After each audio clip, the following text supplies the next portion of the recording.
आज हम रेजिस्टेंस का सपोर्ट एरिया बनना जानेंगे कि वह किस तरह बनता है। इसमें आप देखिए कि यह जो शेयर है वो रेजिस्टेंस को बार बार टच करके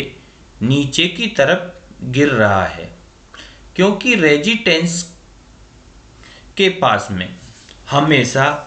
सेलर रहते हैं जो वह किसी भी शेयर को ऊपर नहीं बढ़ने देते, और जब तक कोई भी कैंडल इस रेजिस्टेंस के ऊपर पूरी अलग से नहीं बनेगी तब तक हम इसको यह नहीं मान सकते कि रेजिस्टेंस कट गया है। जब तक इस लाइन के नीचे की तरफ कैंडल रहेगी तो वह रेजिस्टेंस ही माना जाएगा।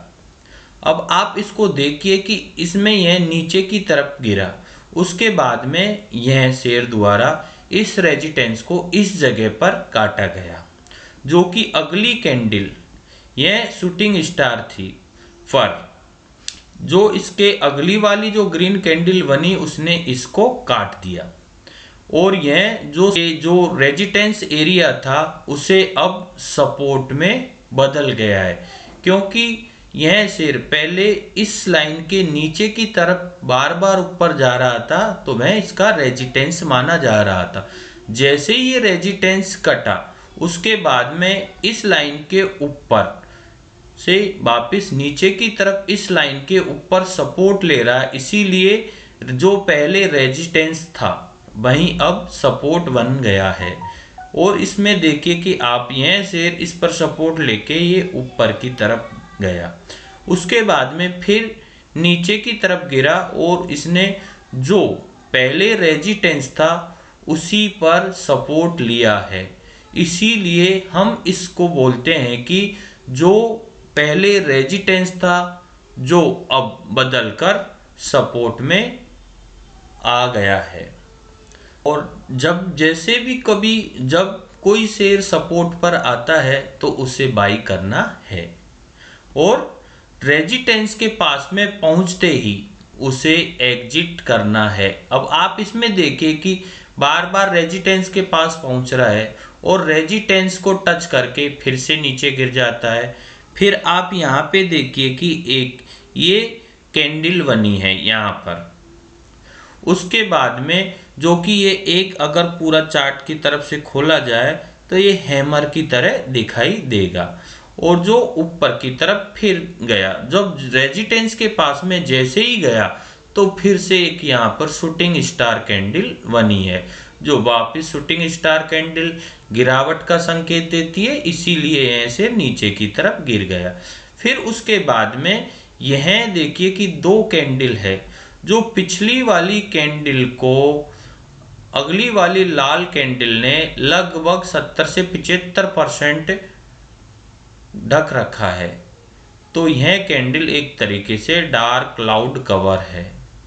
पर उसके बाद में यह रेड कैंडल बनी और यह कंटिन्यू नीचे की तरफ गिरता गया। उसके बाद में फिर ये जो ग्रीन कैंडल बनी है यह बुलिश मारू बाजू कैंडल, उसके बाद में अगली वाली भी बुलिश मारू कैंडल बनी, और रेजिस्टेंस को काटने में यह बुलिश मारू कैंडल सक्सेस रही। और उसके बाद में जो अगले दिन जो कैंडल या जो प्राइस ओपन हुआ वो रेजिस्टेंस के ऊपर को हुआ था, और वहां से देखिए कि ये एक फिर से एक यहाँ पर शूटिंग स्टार बना। पर जैसे ही इसके अगली वाली ग्रीन कैंडल बनी उसने इस शूटिंग स्टार को कैंसिल किया, और यह फिर से दोबारा इस जो पहले रेजिस्टेंस था उसी का सपोर्ट लिया और इसी जगह से वापस ऊपर की तरफ बढ़ गया। फिर इस जगह से फिर दोबारा गिरावट आई, तो फिर जो पहले रेजिस्टेंस वाली लाइन थी उसी पे जाके इसने इस जगह पर सपोर्ट लिया और सिर्फ टच करके वापस कंटिन्यू ऊपर की तरफ बढ़ गया। अब आप देख सकते हो कि इस जगह पे सपोर्ट को टच कर कर यह ऊपर बढ़ता गया, और ये देखिए कि कितनी बड़ी बड़ी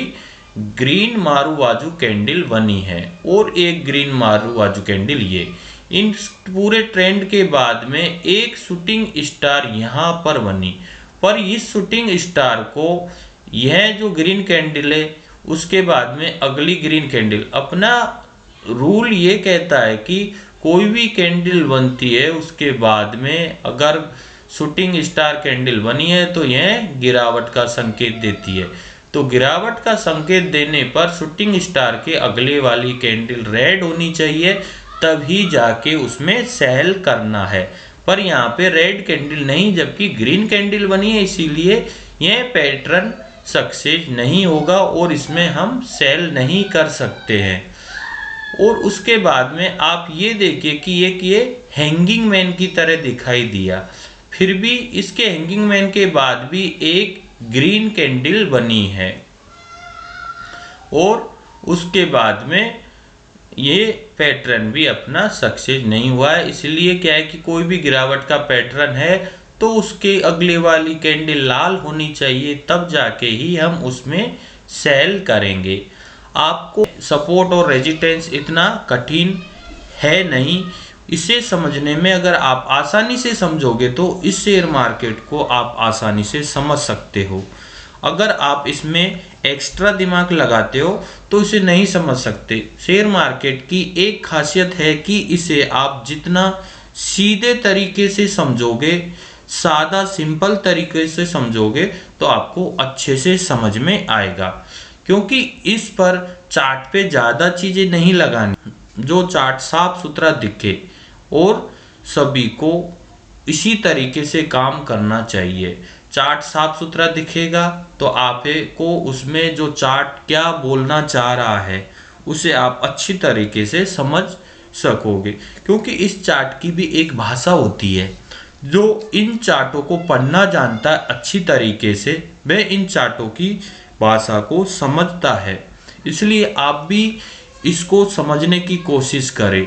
और जो शेयर मार्केट में जो चार्ट या पैटर्न हो या कैंडल हो, जो भी है उसे आप अगर अच्छी तरीके से समझोगे तब जाकर ही आप शेयर मार्केट से अच्छा पैसा बना सकते हो। इसीलिए आप शेयर मार्केट में काम करते हो तो पहले चार्ट को पढ़ना सीखें, तो आपको अधिक फायदा होगा। नमस्ते। लाइक और सब्सक्राइब करें।